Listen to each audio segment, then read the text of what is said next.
L'une des cellules les plus fascinantes du corps, dont on n'a pas encore résolu tous les mystères, c'est le neurone. Alors on dit le neurone en généralisant, en fait il y a plusieurs types de neurones qui ont des morphologies, des rôles différents. Mais on va voir ici une vue d'ensemble.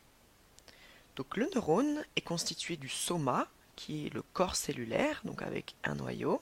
Et ce corps cellulaire porte des prolongements, des aspérités, qui vont connecter le neurone à d'autres cellules, qui sont les dendrites. Les dendrites, comme ça, sont ramifiés. Un neurone peut en avoir plus ou moins ramifiés. Ce sont les appendices qui vont lui permettre de recevoir les signaux extérieurs. Donc je dessine quelques-unes comme ça. Voici un neurone avec ses dendrites. Donc on a ici des dendrites qui reçoivent les signaux. Et on verra plus tard ce que ça signifie, recevoir un signal. Ici, c'est le soma, et du soma part l'axone. Alors l'axone, c'est la structure qui va transmettre le signal, et il peut être plus ou moins long. Dans le cerveau, il peut y avoir des connexions courtes, les neurones sont organisés en réseau, et donc le neurone peut très bien avoir besoin de communiquer avec un voisin relativement proche, mais certains neurones font des connexions très distantes. Par exemple, les neurones qui passent le long de la colonne vertébrale et qui atteignent un muscle, ils ont des axones qui peuvent aller jusqu'à plusieurs dizaines de centimètres. Et donc cet axone, en général, il y a un seul axone sur le neurone. Il atteint les cellules à qui il transmet le signal en se divisant à son extrémité. On appelle ça la terminaison axonale, qui lui permet de faire des connexions avec plusieurs récepteurs, et c'est l'arborisation axonale.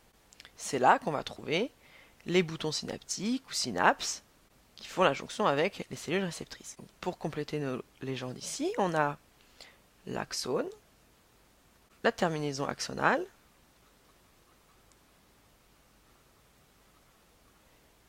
qui porte les boutons synaptiques. Voici un bouton synaptique. Et certains axones, donc qui ont besoin d'être très longs, sont protégés par une gaine de myéline. Et cette gaine de myéline, elle est constituée par des cellules qui enroulent comme ça autour de l'axone et qu'on appelle les cellules de Schwann. Les cellules de Schwann qui s'enroulent autour de l'axone forment la gaine de myéline et protègent, pour ainsi dire, les axones longs.